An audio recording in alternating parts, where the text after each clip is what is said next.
odeeffannoowwan maddeen alaatii arganneen dorgommii Champions League Awurooppaa bara 2025-26 argannaa har'a eegala dorgommiin kun har'a galgala sa'aatii 1:45 kan inni eegalu kilaboota 36 gidduutti akkuma bara darbee liigiidhaan kan dorgomu Champions League Awurooppaadhaa kanaani imalli kilaboota jajjaboo har'umarraa eegalee itti fufa har'a sa'aatii 1:45 Zaggaanars dirreedhaan ala gara Saan Maamees imaluudhaan keessumattuu Atleetik Bilbaa'oo bara darbe liiga Awurooppaatiin kilaboota jajjaboo morkattoota ta'an keessaa tokko kan ture kilaba kanaa waliin morkatu kilaboonni kunneen lamaan yeroo jalqabaatiif kan isaan har'a waliin taphatan Arsenaalii fi Atleetik Bilbaa'oon jechuudha. Ernesto Valverde'n kan durfamu Atleetik Bilbaa'oon ilmaayyuu garee Mikel Arteetaatiif sodaamaayyuu hin qabnu waa'ee kanaaf yaadduuf nu yaada jedhu leenjisichi kan tapha kana ilaalchisee dubbate. Mikel Arteetaan Premier League Englandiin taphoota arfan darbaniin sadiin injifateera. Haalli ittiin goolii galchanii fi ofirraa ittisan ammoo kilaboota kamiyyuu yeroo ammaa sadarkaa Awurooppaatti jiranirraa garee sarara ittisa jabaa qabu ta'uusaa kan ittiin mirkaneesse taphoota arfaniin goolii tokko qofa kan keessummeesse Arsenaal. Haala kanaan sarara fuulduraa irratti ammoo Victor Gyökeres goolii galchaadha jira. Ebrechi Izen akkasuma ammoo Noni Madueke engadda keessumattuu Nottingham Forest irratti taphattoota sarara ittisaa Nottingham Forestiif mata dhukkubbii kan inni ta'e haalli taphataan kun kubbaa qabatee ittiin sarara qarqaraatiin iddoo bukaayoo saakadhaa kana dhuunfachuullee taphattoota malan keessaa tokko ta'uu kan ittiin mirkaneessa gahumsa addaa kan ittiin mul'ise arras Arsenaal taphattoota itti abdate keessaa isa tokkodha tapha kanaanii.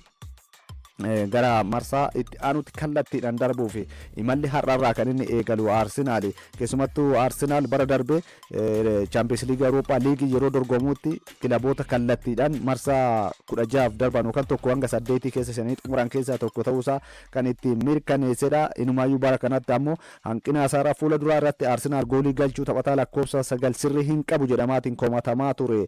Amma lammii Sweden Victor Gyökeres amma Arsenaal keessatti taphataa itti abdatamu ta'eera. Premier League Englandiin taphataan kun goolii 3 galcheera. Haala kanaan ammoo Premier Leaguetti goolii galchuu fi dorgommiilee Awurooppaatti irratti ammoo kanaan dura muuxannoo qabaachuun Champions League Awurooppaatiin yeroo Sporting Lisbon jirutti goolii galchuudhaaf taphattoota hin rakkanne keessaa taphataa tokkodha.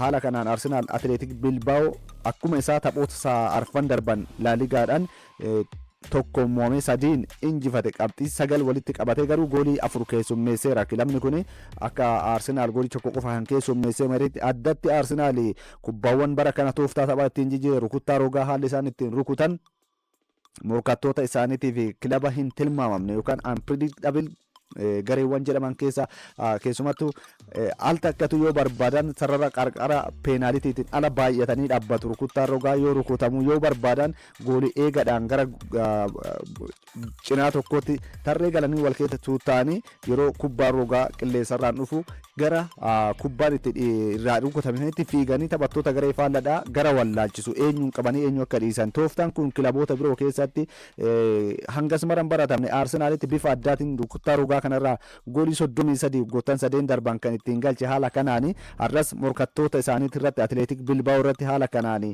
qormaata jabaa itti ta'u ilmaayyuu tilmaaman injifannoodhaaf kan ittiin argate Arsenaal tariitii yaaddoo guddaan Mikel Arteetaadha tapha har'aa kanaani sarara gidduu irratti ilmaayyuu kaleessa garichaa waliin gara Saan Maamees imaluu danda'a jedhamaatiin kan ture. Maartin Odegaard asuma Londanitti akka Ingilaanditti hafeedha kan himamaatiin jiru. Kanaan alatti Bukaayoo Saakaan garicha keessa hin jiru. Kai Havertz garicha keessa hin jiru. Gabriel Jesus jalqabumaayyuu garee Champions League Awurooppaattiin ala ta'eera sababa miidhamaatiin wal qabatee.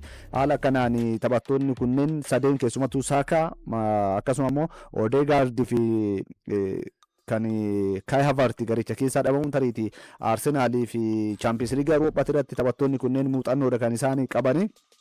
Ta'us garuu Ebrechi Izen hangam gahumsa akka qabu ittiin mirkaneesseera. Champions League Awurooppaatti irratti kanaan dura taphachuu baatus taphataan kun Premier League England keessatti Crystal Palace keessatti irra deddeebiidhaan waancaa akka Crystal Palace injifatuuf taphataa gargaaradha. Waancaa FA dabalatee ammas immoo erga gara England yookaan gara Arsenal dhufe tapha jalqabaasaa jalqabarraa seenee kan ittiin taphate Nottingham Forest irratti taphataan kun taphataa tasgabbaa fi kubbaa yoo argate haalan gara fuulduraatti deemee taphatu ta'uusaa kan ittiin mirkaneessedha. Noni Madueke akkasuma immoo sarara ittisaa irratti Moskeeran taphattoota ittiin abdatanidha. Tariitii Ben White ammas tapha kanaan akka taphachuu hin dandeenye taphataan kunis tapha har'aa kanaan ala ta'eera miidhamaani. William Salibaan garuu shaakala hojjeteera. Taphatichi garichaa waliin gara Spain akka imaleedha himamaatiin kan jiru. Mikel Arteetaan egaa bara kana gareen isaa tilmaama shaampiyoonii Awurooppaa ta'a jedhamee harka 16 kan Liivarpuulitti aanee argatee tariitii shaampiyoonummaadhaa fi carraa qabaachuudhaaf baroottan darban Pirimeer Liigiin irra deddeebiin yaalanii sadarkaa Awurooppaatti ammoo bara darbe walakkaa xumuraatiif ga'ee dorgommii kanaan osoo hin milkaa'in yookaan kilaba jabaa Awurooppaa yeroo jedhametti hanga ammaa waancaa Chaampiyoons Liigii Awurooppaa tokkollee dhabuun isaanii yeroo gara garaatti deeggartoota Aarsenaaliin akka isaan komatan akka qeeqaman akka isaan mataa gadi qabatan kan taasise keessaa waancaa Chaampiyoons Liigii Awurooppaa dhabuun isa tokko. Hawwii kana dhugoomsuudhaaf bara kana yoo xinnaate taphattoota 8 jijjiirraa ganna kanaa qofaan mallatteessifateera. Goolii egaa Kepa irraa kaasee Aarsenaal jechuudha. Miikeel Arteetaan kana booda maaltu isaan hafa kan jedhu dirree keessatti qabatamaan qabxii argamsiisuu qofaadha kan kana booda isaan hafu. Isa kana har'a Atleetik Bilbaa'oo waliin Saan Maameesitti kan isaan taphatan. Saan Maamees garuu walumaa gala magaalaa addaa kan dhalattoonni keessumattuu magaalaa san keessa ittiin ba'an taphattoota baay'inaan ol guddisan mallattoo magaalaa sanii kilaba akka ta'etti kan inni fudhatamu. Kilabni kun haala kanaan deeggartoonni magaalaa Atleetik Bilbaa'oo keessatti Saan Maamees tooranaa istaadiyeemii Saan Maamees warri jiran baay'inaan Atleetik Bilbaa'oodhaaf haalan of kennanii yoo mo'atames yoo injifatames kilaba isaanii deeggaruudhaan kilaba beekamanidha. Ernesto Valverdenis isa kana ragaa baaniiru. Gara Miikeel Arteetatiif har'a Ispeenitti waan tokko irraa buufatanii akka gara Ingilaanditti tapha isaan deebisanidha kan isaan himanii. Haa ta'uutii garuu garichi bara darbe kilaba Ingilaand Manchester Unitedin dorgommii liiga Awurooppaatiin ala kan inni ta'e Spain irratti ammoo garee Miikeel Arteetaadha. Kilaboota Spain irratti riikardiidha qaba. Kanaan dura walitti aansee taphoota 5 darban kilaboota Spain waliin taphate Arsenaal 5 dorgommiidhaan ala baaseera.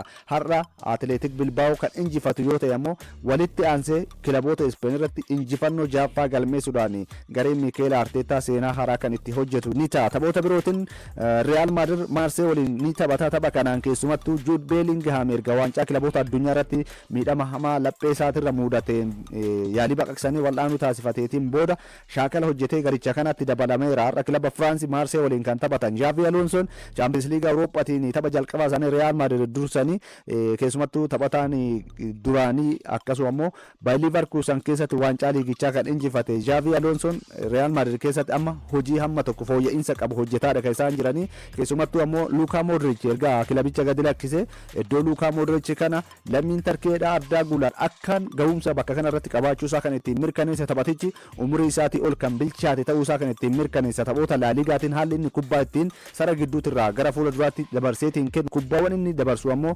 inumaayyuu taphatichi yeroo Real Madrid keessa Luka Modric taphataatiin ture taa'ee muuxannoo wayii Luka Modric irraa kan fudhate kan inni fakkaatu. Kylian Mbappé bara darbes ga'umsa isaa dhuunfaadhaan olaanaadha kan inni ture. Bara kanas goolii galchaadha kan inni jiru. Haala kanaan Real Madrid bara kana tilmaama Champions League Awurooppaa harka 5.8 qofa argatus garuu ammas Champions League Awurooppaa kanaan kilaba hamma isaa waancaa kana fudhate kan hin jirre ta'uu fi dorgommii kanarratti ammoo qoosaa kan hin beekne tariitii bara darbe gara duubaatti sigigaachuu sun bara kana walakkaa xumuraatiif hin darbina fi bara darbe Arsenaaliin dorgommichaan ala ta'ee bara kana garuu haaloo sana irra yookaan immoo irra deebiin shaampiyoonii Awurooppaadhaa ta'uu fi Real Madrid taphattoota haalan qindeeffateeti kan inni jiru.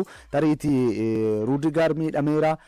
Miidhama kanaan wal qabatee har'aa kanaan ala ta'uun isaa Xaavi Alonsoodhaaf yaaddoo guddaa ta'us Dean Huijsen garuu ammas taphattoota Real Madrid sarara ittisaa irratti ganna kana mallatteessifate keessaa kan ittiin abdatan ta'uusaa kan ittiin mirkaneessedha. Xaavi Alonsoon waa'ee addaa guulaadha akkasuma waa'ee Kylian Mbappé dubbateera. Kylian Mbappeen taphataa addaa muuxannoo qabu nama waancaa addunyaa injifateen Champions League Awurooppaa injifachuu dhabuun isaa xiinsammuu irratti miidhaa qaba jedhee tasa hin amanu. Isa kana immoo mirkaneessuudhaaf ga'umsa qaba. Namni kamiyyuu waancaa Champions League Awurooppaa injifachuu hawwa. Taphataan kamiyyuu dorgommii injifatee waancaa fudhachuu hawwuudha. Isa kana Kylian Mbappeen Real Madrid keessatti mirkaneessuu hawwa barbaada. Ga'umsa qaba garuu wanti tokko waancaa kana PSG gadi lakkisee gara Real Madrid dhufe PSG waancaa kana fudhatee dorgommii kanaan carra dhabeessa isa taasisa jedhamee wanti isa yaachisu hin jiru jechuudhaan kan inni dubbate. Gareen Toomaas Frank Lenjiru Tottenham ammoo Villarreal waliin kan inni taphatu kan ala Juventus Borussia Dortmund waliin waancaa Champions League kilaboota Awurooppaa kanaan taphoota har'a taphataman keessaa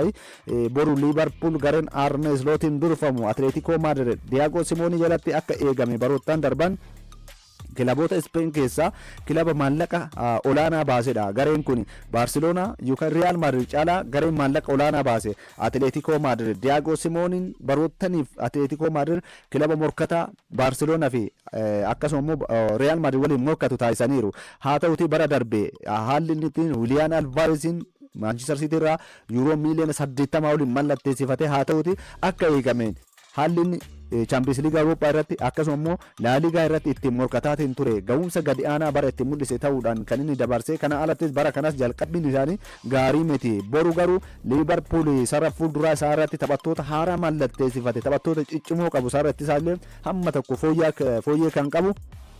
Garee kana waliin kan taphatu tarii Alexis McAllister miidhameera. Miidhama kanaan taphachuuf dhiisuu isaa hanga ammaatti wanti beekamee jiru taphatichi miidhama isa mudateen jijjiiramee dirree dhabamuun isaa ni yaadatama. Dheengadda Arne Slot Alexander Isak sarara fuulduraa irratti mallatteessifatanii garee kana keessatti dabalataniiru. Mohammad Salah tariitii Premier League England bara kana sochiin isaa hangas maraa miti. Tapha dheengaddaa irratti illee taphatichi akka kanaan dura ittiin beeknu taphoota arfan darbanitti milkaa hin turre akka baroottan darbanii har'a boru Atletico Madrid waliin morkiin taasisan gamanumaa kan eegamudha.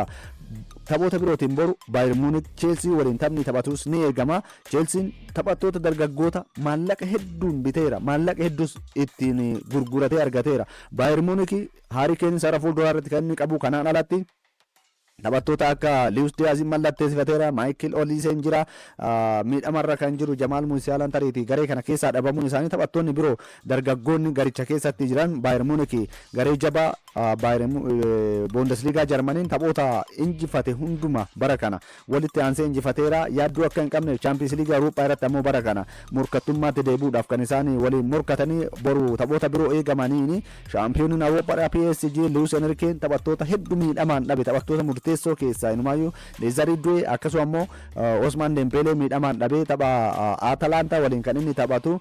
Kamisa Manchester City Napoli waliin yoo taphatu gareen Pep Guardiola injifannoo darbii Manchuan booda Napoli Antonio Conte waliin bara darbe ga'umsa olaanaadhaan seera Italiidhaa fudhate. Scott McTominay Kevin De Bruyne saala gidduu irratti waliin qindaaniiru. Kevin De Bruyne yeroo jalqabaaf gara Etihad kan inni deebi'u tapha kanaan namanuma Manchester City fi Napoli morkiin taasisan kan eegamu injifannoo Manchesteriin booda morkiin taphataa duraanii isaanii waliin faallaa Kevin De Bruyne gara Etihad dhufe kabajallee akka taasisaniif dursanii warri Manchester Cityidhaa beeksisaniiru. Kevin De Bruyne gara Etihad yoo dhufu simannaa ho'aa akka taasisanii himameera. Tapha kanaan kamisa taphata Manchester City Napoli waliin Newcastle Barcelona waliin taphatu irratti Lamine Yamal miidhameera. Hansi Flick garee biyyaalessaa Ispeeniif yeroo taphataa turetti taphatichi miidhamuu isaatti baay'ee akka muufate himeera. Lamine Yamal Champions League Europa marsaa jalqabaa kanaan nala darba jechuudhaan ofii isaatu mirkaneesseera. Tapha kanaan taphataa kana dhabuun tariiti akka bara darbee sana taphataan kun Champions League Europa irratti Barcelonaan hanga ittiin Inter Milaan mo'amee dorgomine ala ta'utti taphattoota murteessoo keessaa tokko kan inni ture. Boru taphoota eegalanii yookaan immoo kamisa itti fufaniin Barcelona taphataa kana dhabuun isaaniif yaaddoodha jedhameera. Champions League Europa bara kana egaa kilaboota tilmaama argatan keessaa Liverpool jalqaba irratti eerama. Super Computer tilmaama ooptaa waliin keessumattuu ragaalee garaagaraa funaananii jijjiirraa taphattoota walitti qabanii wantoota isaan baasan ga'umsa kilabichaa bara kanaatiin tilmaama Liverpooliif kenneera. Bara kana Liverpool bara kana marsaa 16 harka 96 marsaa 16 ni darba kallattiin harka 73 nuusa xumuraaf ni gaa harka 52 walakkaa xumuraatiif Liverpool ni gaa xumuraaf harka 34 ga'e harka 20 tuqa 4 waancaa Champions League Europa bara kana Liverpool ni injifate jechuun tilmaameera. Ooftanii Arsenal harka 94 marsaa 16 keessa seenuu danda'a. Harka 68 nuusa xumuraaf harka 45 walakkaa xumuraaf harka 28 ammoo xumuraaf gaa waancaa fudhachuudhaaf carraan Liverpool qabu harka 16 jechuudhaan tilmaama kana ooftan Super Computer tilmaama kana kaa'eera. Shaampiyoonii Awuroopaadhaa PSG harka 84 marsaa 16 keessa ni seenaa harka 58 nuusa xumuraaf harka 37 walakkaa xumuraatiif harka 22 xumuraaf ga'uudhaan shaampiyoonii ta'uudhaaf garuu harka 12 qofa jechuudhaan kan PSG tilmaame. Manchester City harka 85 marsaa 16 keessa seena 55 nuusa xumuraa 31 ammoo walakkaa xumuraa harka 17 xumuraaf gaa carraa Manchester City waancaa fudhachuu harka 8 qofa. Kan Barcelonas harka 8 qofa walakkaa xumuraa Barcelonaan harka 29 walakkaa xumuraa gaa harka 16 xumuraaf ni gaa harka 7 harka 8 akkuma Manchester City dha waancaa kana fudhachuuf tilmaama qaba jedhe haalli ittiin Real Madrid tilmaame garuu harka 79 marsaa 16 keessa ni seenaa harka 47 nuusa xumuraaf ga'uu danda'a Real Madrid jedha harka 25 walakkaa xumura harka 12 faayinaaliidhaaf kan xumuraaf ga'e harka 6 qofa Real Madrid waancaa Awuroopaadhaa Champions League kana kan inni fudhatu kan inni jedhee tilmaame Bayern Munich harka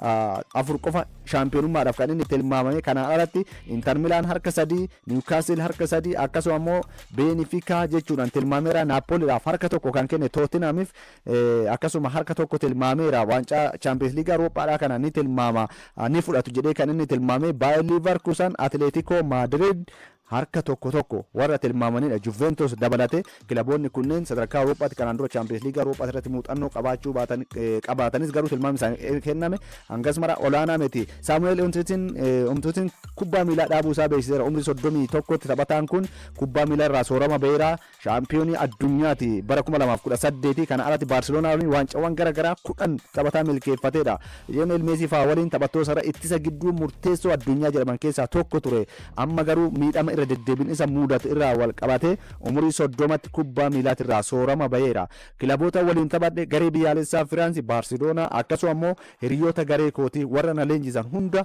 baay'een galateeffadha waggoottan darban keessa taphoota 300 ol garee biyyaalessaa fi kilabaaf taphadhetti wantan itti gaabbu hin qabu kubbaa miilaati irraa soorama baheera jedheera Barcelonaan Erling Haalandin bara dhufu nan mallatteessifadheera keessumattuu Prezidaantiin Barcelona Juan Laporta bara dhufu Robert Lewandowski kilabicha gallakkisuu warqabate iddoosaa namni sirriin Barcelona bu'uu danda'u Erling Haaland waan ta'eef waliigaltee waggaa 10 Manchester City dhaaf dheeressulleen maallaqa yuuroo miiliyoona 200 tilmaama maallaqa Manchester City taphataa kanaaf kaa'e kana akkamiin mallatteessifata kan jedhullee maloota garaagaraa fayyadamne Erling Haaland guyyaa tokko kaampiinuutti ni fudhanna barri inni gara kaampiinuu dhufamoo bara dhufu jedheera Paul Scholes Manchester United rakkoo guddaan tooftaa taphaa Ruben Amorim osoo hin taane taphattoonni Manchester United qaban quality yookaan dandeettii yookaan ga'umsa Manchester United taphachuu kan hin madaallee jechuudhaan taphattootas qeeqeera Ruben Amorim tooftaa koo hin jijjiiru irratti cichuunis